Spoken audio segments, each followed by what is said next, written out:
Hey, Grand Rising. It is Sunday, February 1st, 2026. Cheers. Man, what a day yesterday with me. It was horrible. I bet the first 4 or 5 hours I spent running to the bathroom with this menopause period thing. It was horrible. Horrible. And if you don't want to hear about it, you don't have to. You can scroll on by. You don't have to listen to my rants and stuff.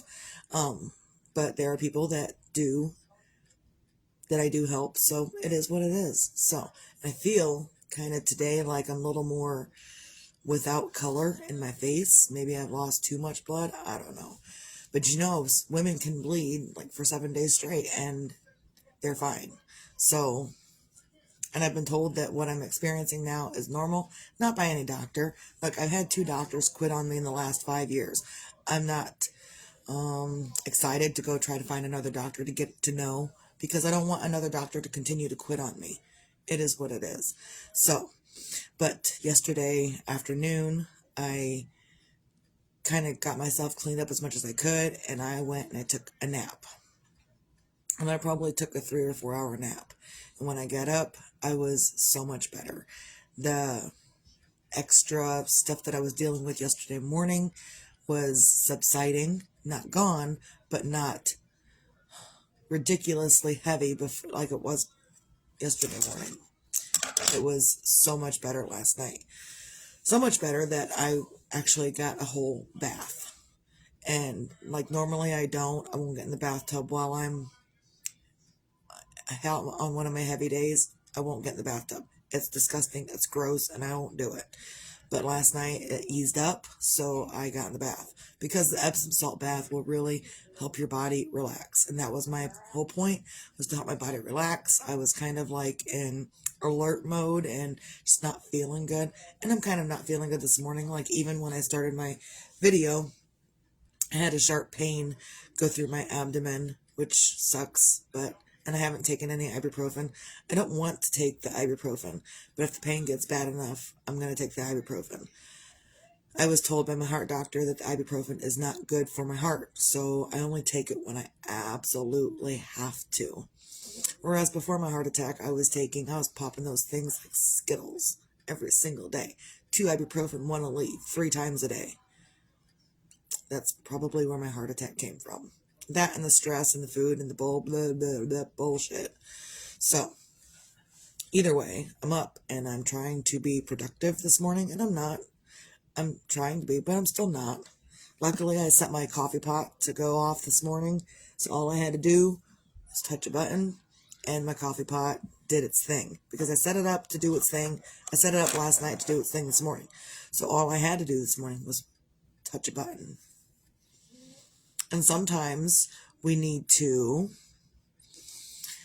prepare what we want the next day the night before. So if you don't want to deal with it the next day, then you've done yourself a good favor by preparing for it the night before. Sometimes I do that. I try to do that with the dishes. I try to make sure everything's all cleaned up. There's nothing on the counters when I don't want to deal with it. So if I don't want to deal with dishes the next day or stuff on the counters the next day, I will do it the night before. So then when I wake up in the morning, I don't have to look at it. And yeah, so that's just kind of my thing. And so that's what we did yesterday. I started the dishes yesterday morning. Grandma finished them up last night while I was taking my extended nap. Excuse me. And then, so I just went through and finished straightening things away and got it all done up. There's 1 cup in the sink. That's exciting for me, because I don't want to see it. And there are days when I wake up and I did not feel like doing dishes the night before. So then I wake up and I still have, I have dishes to do that day, which is fine. I will make that decision in the moment that I want to make it. So I really base it on whether I want to see dishes in the morning or not. If I don't want to see dishes in the morning and I feel like tomorrow morning might be like, then I will try to get what I can done tonight so I don't have to look at it tomorrow. And then there are times when I don't care and I will just leave it go. I'm like, you know what? I don't care about them dishes right now. Them dishes can just sit, and I will not care. And but also in those same moments where I don't care about the dishes, I still will organize them and wipe the counters down before I go to bed. That way, when I get up in the morning, the counter's clean and the dishes are organized so I can start them and do them quickly. So even on the nights that I don't do the dishes, I will still arrange them. I know. Sometimes it's just those little itty bitty things that you need to do for yourself. Grand Rising Kelly. Cheers. I don't know if I said that already, but cheers, lady.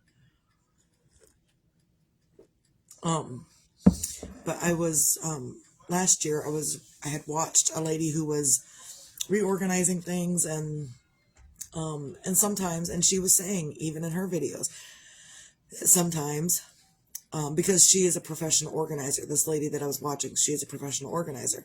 And she was saying that a lot of times, sometimes we as people are overwhelmed by something else in our life. And so cleaning up something, doing a task, it seems overwhelming. So her advice was to, if you've got 20 minutes of dishes to do and you don't want to stand there for 20 minutes or something's preventing you from standing there for 20 minutes doing dishes, to do 5 minutes of dishes or even 1 minute of dishes. You can get a lot done in 1 minute, I promise.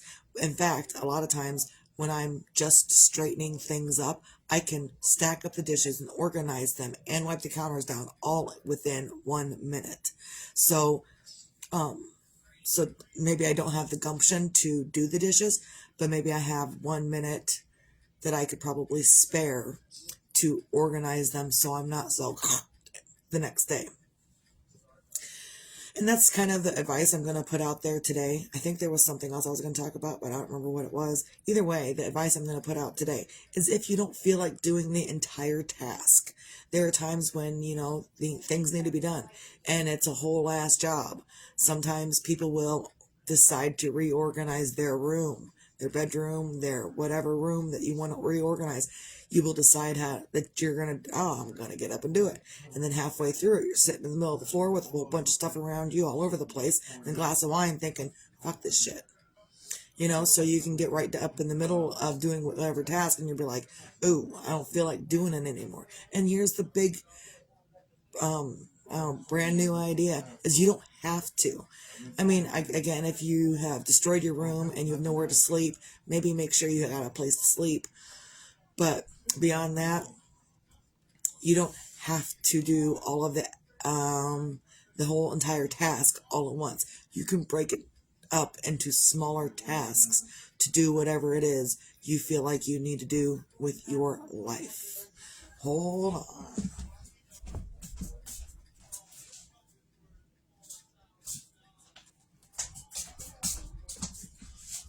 Not okay with people looking at me from the other room. What's she doing? Not okay with that. So, and that happens. Sometimes when you don't want it to happen, people will still be like, ooh, what's she doing? Look, I started these videos for many reasons. One of the reasons is that people have been in the course of my life saying things about Misty. What's Misty doing? Misty's doing this. Misty's doing that. Misty's doing this. Why is Misty so important? You gotta be talking about what Misty's doing. Why aren't you paying attention to yourself and what you're doing for yourself?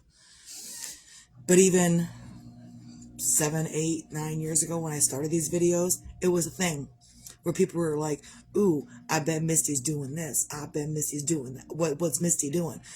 So Misty decided to give them something to talk about. Videos. Ta-da! I don't give a shit. If people are talking about you, give them something to talk about. So I give them something to talk about. Here we are. You don't like what I'm talking about? Scroll on by. I don't care. Because you know what? This is my life. This is what I'm doing with my life. And some people could make better choices with their own lives and stop being nosy into someone else's life when you know yours is not the greatest. And sometimes you don't know that your life isn't the greatest. Sometimes, I don't know. I just know that there are a lot of things that we could avoid just by paying attention to ourselves. You could avoid a lot of stress, a lot of heartache, a lot of he said, she said, just by paying attention to your damn self. And so a lot of times I just try to pay attention to my damn self. I don't give a shit what you're doing in your life. I'm over here doing what I need to do in my life.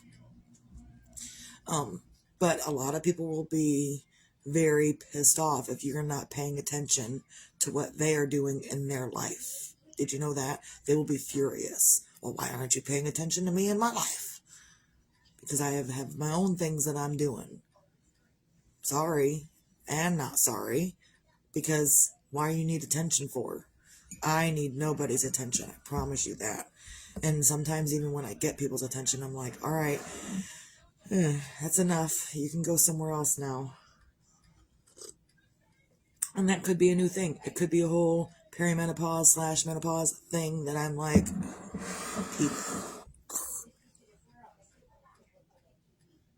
so find your own things on a Sunday to feel grateful for. And I am grateful that I have the ability to pay attention to me and my own life. And again, I like to treat people how I want to be treated. Left alone. Like, leave me alone. And if you don't want to leave me alone, I don't know what to tell you, but leave me alone. I'm not going to be the subject of anyone else. Ooh, what's she doing? What's she doing? And if you want to know what I'm doing, I don't know. How about being a decent human being and asking first? But you choose not to. You choose to continue to just be nosy. What you doing? Son of a bitch. Either way, so I'm grateful that I don't have to pay attention to that. And I can say, I'm not dealing with that anymore. I'm grateful for that thing. I'm grateful for my coffee this morning. Grateful for ibuprofen that I'm going to be taking here in a minute because it's intense. And yeah. So find your own things in your own life to feel grateful for. You could be grateful that your heart's beating. You can be grateful that your hands are up and doing what you need them to do, whether it be grabbing you a cup of coffee or doing whatever it is you need to do. Controlling the remote for your brand new TV show that you got going on. Bridgerton. Whatever. Also, if you have nothing else in your life to feel grateful for right now, you could be grateful that you have the ability to wipe your own ass. Because some people, even though they have the ability to wipe the shit from their lives, they choose not to. I don't care. Because I sit back and I see it. Being a people watcher sucks sometimes because you see what the people are doing, you bring it to their attention, and they're like, oh, why do you hate me? I don't hate you, I'm just telling you the truth.